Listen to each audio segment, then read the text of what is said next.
Everybody, my name is Benjamin Bloom. Welcome to tonight's Championship live stream review number 23 of the season, and game week number 23 means we are at the halfway mark in the Championship this season. A glimmer of hope this weekend for the chasing pack. Leeds and West Brom together drop points for the first time in what seems like forever, and something really is stirring at Barnsley. They are off the bottom and scoring points at a rate they have not seen all season. Let's start, as per usual, up at the top, and it was West Brom against Brentford. We looked at this as a kind of chance for Brentford to nail their colours to the mast. Are they a decent top 6, top 4 team this season, or are they going to fall back into the pack? Well, they got the draw up at West Brom. It was 1-1 at the Hawthorns. Dalsgaard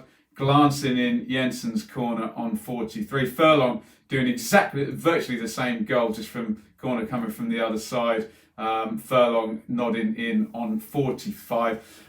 So West Brom keep up that really good pace. I know it's a draw in this one, but they've gone on to 50 points for half a season, which is an extraordinarily good total for the Baggies. They kept Robson Kanu up top. I wondered whether Charlie Austin may come in, given his good form. No Dean Garner. They had Ferguson and Furlong back at fullbacks. So all shaping up. We know what their team is. We know what they're trying to do. I wouldn't have thought anyone's going in January. Don't really need to bring anybody in unless they want to just pep things up a little bit. Looking really good for Baggies. 2 draws in 3 is like the slightest, tiniest slowdown, isn't it? But it's been outstanding. And the gap between West Brom on top and third place is 11 points. Brentford, well, the stats say that this was a tight one and that maybe Brentford just edged it. A few metrics going in their favour, and hopefully proof for Bees fans that they can be competitive in these difficult away games. Whenever I'm doing my predictions and I see Brentford going to a difficult away game, I'm more than likely going to assume that they're going to flake out. They did not this time. And a draw for the Bees is a rarity. It's been win, lose, win, lose, win, lose, win, lose, etc. So really good. Still 10 points in the last 5 for the Bees. They sit 6th with the playoffs a distinct possibility. On to game number 2, and it was Fulham 2, Leeds 1. I was at this game, so it's a return for the Benjamin Bloom curse for Leeds United, if you believe in such witchcraft. I obviously don't. Leeds going under in London once again. Check out the full detailed match review for that one. It was a very soft penalty on about 5 minutes. Mitrovic pushed it home after White barely knocks Bobby Reed over. Bamford gets the equaliser after Rodak parried and Nketiah's shot. Anoma slams home after a corner goes loose on 69. Leeds losing Pablo Hernandez after 30 seconds.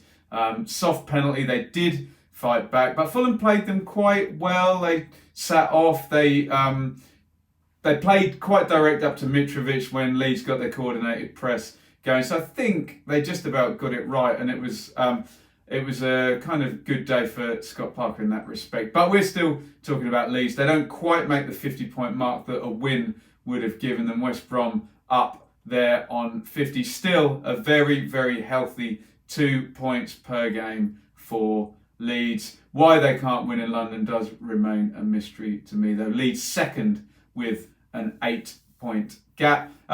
Fulham, good performance, as I said. Bit of tactical flexibility from Parker. Although Anoma and Reed might not be Knockaert or Johansson or Arter or whoever, they had a bit more legs and a bit more sting in the press, let's just say. Good performance by Fulham, and Mitrovic really at it in this one, bullying the Leeds centre halves. Cooper drawing a booking from Mitrovic, and White versus Mitrovic was a good battle all game. First win in 4, tucked into 4th, 9 points off those automatic spots though. In game number 3, it was Sheffield Wednesday 1, Bristol City 0. Another soft penalty in this one, I have to say. Rowe on New EU, 85 minutes. Bannon obviously steps up and sticks that one in. So Wednesday in fine form. They're the one team that really made the most of the top two. Obviously Fulham made the most of it, but they were there as an onlooker. Wednesday taking advantage. They're sliding up into third. 4 wins in 5, 14 points from the last 6 games. Everything looks great on the pitch. We just await news off the pitch with Mr. Chansiri and the EFL looking to go legal on each other, probably in the new year at some point. Will it be FFP Birmingham all over again for Gary Monk? Bristol City, 3 straight defeats, 4 defeats in 6 as well. They are down in 8th, 3 wins in 10. They were very, very durable earlier in the season, only 1 defeat in 15. That seems to have deserted them again. Is it Streaky Lee all over again? They are out of the playoff positions and have dropped into 8th spot.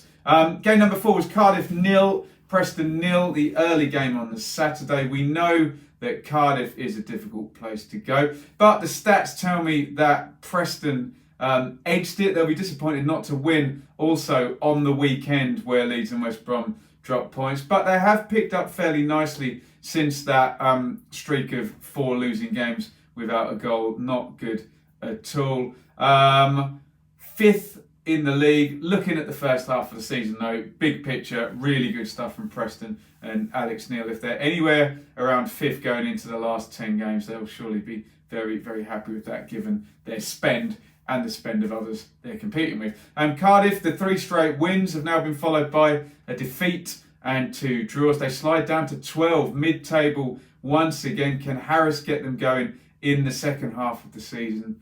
Will he be backed with some parachute money? We will find out. We'll go back to Millwall with some of his parachute money. Luton 0, Swansea 1 is game number 5. Ayew with a Balotelli shoulder into the goal. 82 minutes for the winner on that one. 8 goals, 4 assists for Ayew. Good figures from him. Swansea look worthy winners on this one despite the latest goal. A very healthy XG recorded by them. And back-to-back wins. They've done that before, haven't they? Bad run and then back-to-back wins. Pops them right back up to 7th on the edges of the playoffs. However, both of those back-to-back wins have been against bottom 5 teams. Maybe that's the kickstart they need. I will be watching Swansea at Brentford on Boxing Day. Luton, 3rd straight defeat. The absence of Izzy Brown may be costing them. The goals have dried up. 3 goals in the last 5 for Luton, and we know the way they're going to stay up is winning games. Martin says Graham Jones needs to be replaced. Interestingly, doesn't get any easier with Fulham on Boxing Day. Well, as soon as Luton stop scoring, you start worrying because they've been always kind of 1 goal out in games, 2 1s and 3 2s away at Fulham and things of that nature. But when those goals dry up, you know the defeats are coming. 9 defeats in 11 games is only going to end one way. But they had to still outside of the bottom 3, although a Wigan win tomorrow night would plunge them down in there. And then you're punching upwards. So they haven't been in there. They've been in there all season, possibly. But certainly for a few months they haven't been down in there, I wouldn't have thought. Huddersfield 2, Forest 1 is game number 6. Schindler fires home from a corner in the first half. Mounier loses Worrell, heads in at the back post. Another set play goal on 49. Worrell kind of makes amends. He gets one back. Tony Adams run into the box from a corner and heads in. Forest fast falling off a cliff now. Not good at all. Really poor form from the last 6 points in the last 7. 5 defeats in 11, and I think they'd barely lost 1 or 2 games for the rest of that. I remember them losing to West Brom on the opening day and a long unbeaten run. So not looking good for Forest. Oh dear, we know how twitchy Mr. Marianakis gets in January and Forest owners in general. Hopefully this doesn't go on much longer for Lamouchi, because that can be a bit of a clown car club for decisions, let's just say, around the January mark. They'd been looking so good, hadn't they, Forest? But out of the playoffs, now down in 9th. Still got a game in hand, but the form is not good. Huddersfield on a nice little run now, 7 points in 3. Big picture, despite the poor run in the middle, it's only 3 defeats in the past 15 under the Cowleys. So it would suggest a rise up, and it would suggest they're much, much harder to beat than when they were losing literally every week earlier in the season. You'd expect them to go up into that next quartile sooner rather than later. Huddersfield 19th, 6 points above the line, looking a bit of a different proposition to some of the teams below them. The game tomorrow night is Blackburn versus Wigan. I should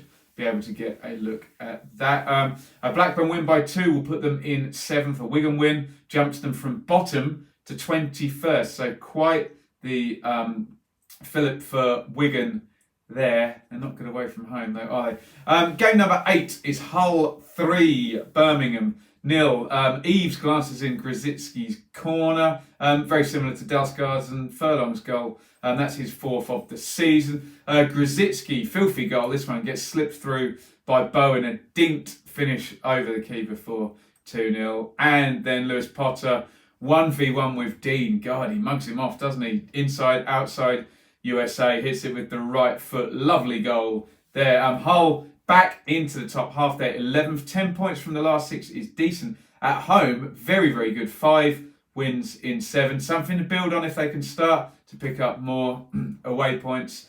Although I'm sure there's going to be a circus around Jared Bowen in January when the transfer window opens. Birmingham are meandering a little now. 3 straight defeats, 10 goals conceded in the last 4. 1 win in 9, down to 15. For now, within striking distance of, a fair few teams below them, let's just say. A couple more bad results and a couple of wins or winning a draw from some of those teams. And Birmingham drop even further down. Need to arrest that slide. Game number 9 is Millwall 1, Barnsley 2, which I did not expect to happen.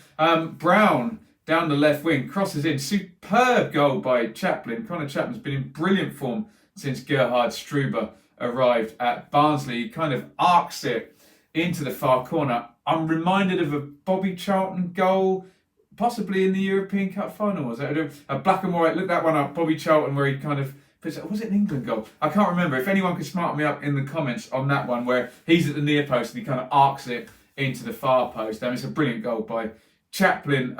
7 in the last 7 for Chaplin since Struber arrived. 6 assists in 6 for Jaden Brown as well. Those two looking really good.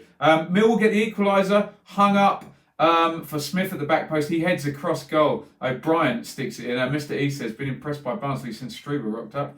Me too. And Barnsley get the win, 93 minutes, given away by Jed Wallace, who's been amazing for Millwall this season. Thomas down the right, Schmidt arriving, and he gets the 93rd minute winner. So a rare defeat for Millwall. 2 straight wins they'd had. Only the 2nd defeat in 10 games under Gary Rowett. The points total, excuse my eyes streaming again, we know this happens to me sometimes.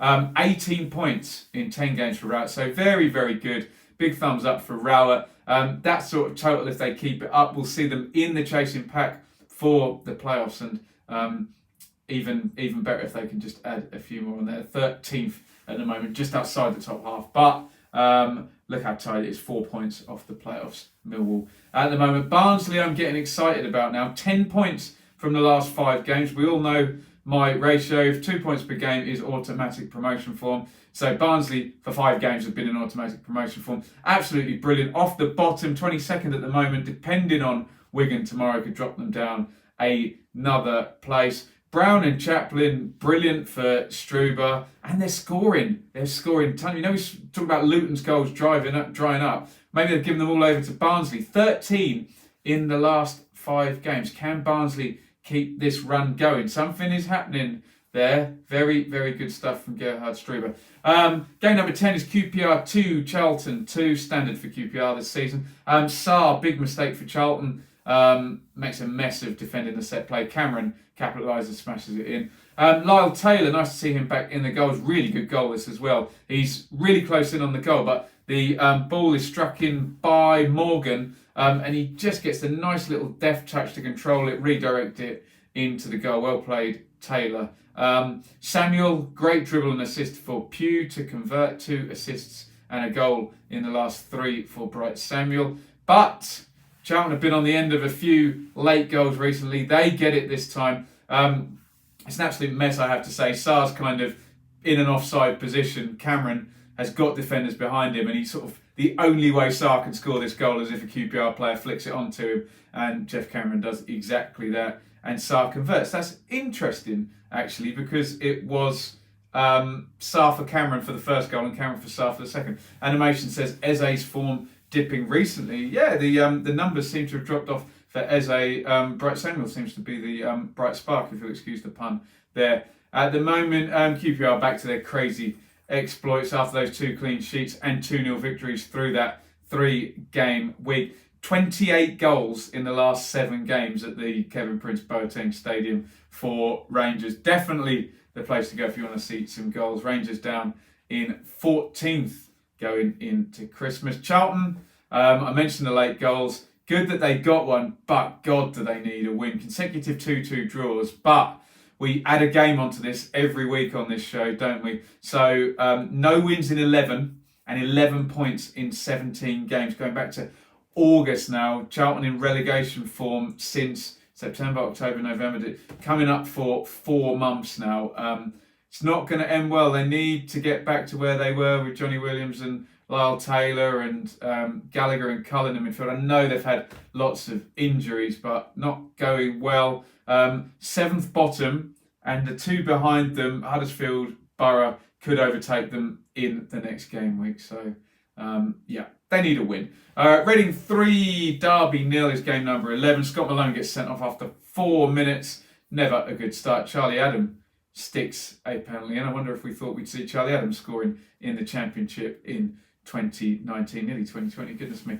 John Swift makes his return from the bench and assists Lucas Yao within 5 minutes of being on. Maite sticks home penalty number 2 late on to punish 10-man Derby. Derby 17th now, terrible run. No wins in 6, 11 without a win, 6 straight defeats away from home. And Koku's going to start coming under pressure now. And as I've mentioned, especially with Wayne Rooney sitting on that bench with him, you know what the clamours are going to be if it's not going well for Koku. Rams dropped down to 17th along with Charlton. Reading have gone above them. Reading pick up their 5th win in 11 under Mark Bowen. Any team winning 5 in 11 is probably not going to end up in the bottom 6 because teams just don't win at that rate down at the bottom of the table. More like 1 win every 8 or 9 games, let's just say, or 6 or 7, maybe I'm exaggerating that. So they're accumulating points at the really good rate there.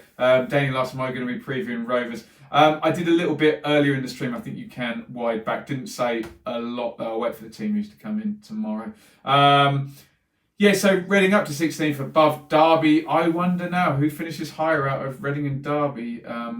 Animation says, what are the odds on Rooney being the top scorer in this division? Probably quite long. Get your money on that. Beans Mitro's already got 17 goals. Borough 2, Stoke 1. Another big home win against a direct rival for Borough. They seem to do this very well. Klukas follows in for the opener. Pears have made a good save from close range. So Stoke take the lead. Harrison clips one over the back 4 from deep. Fletcher is onside, says the officials, and he heads in.